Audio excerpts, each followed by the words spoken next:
So Stefan here from the Ghost Guys, just showing you some of the equipment that we use and how it all works.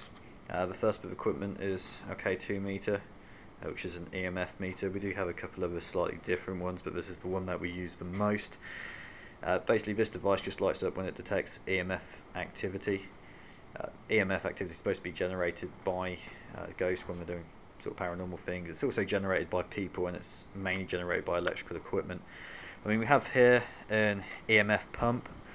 This basically generates EMF energy, the theory being that this can boost paranormal activity because they can feed off this energy.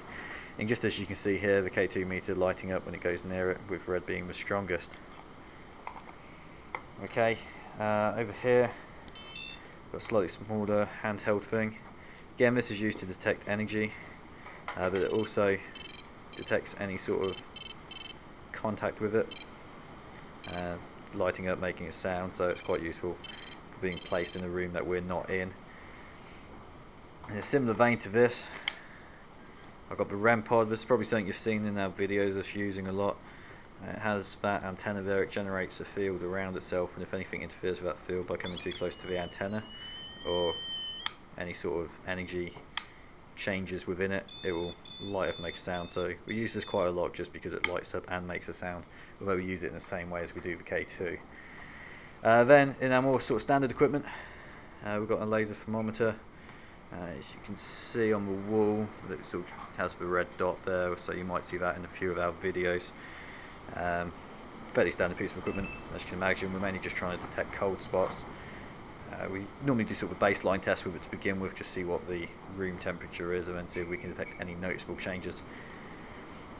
Similarly, we've got this, which is a decibel meter, used for detecting obviously changes in sound, again doing baseline tests and then seeing if it changes. As you can see, when I'm speaking it's somewhere around 70, probably dropping down to about 50 when I don't talk. Yeah, 46, 47. So that's the equipment. Over here, something we've used in the bunker investigation is laser grid. It's just a motion sensor laser. We usually use mirrors to make a bigger grid, so this is just a fairly straightforward, just the two bits we need. And if I interrupt the beam, sets that off. So that's the majority of the equipment we use. Another thing I will just point out as well, as you can probably see, the camera shines everything in a pink light.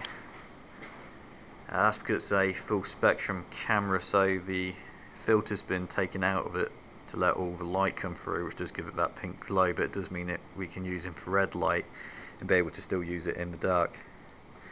So if we do get any new equipment, we'll be sure to keep you updated.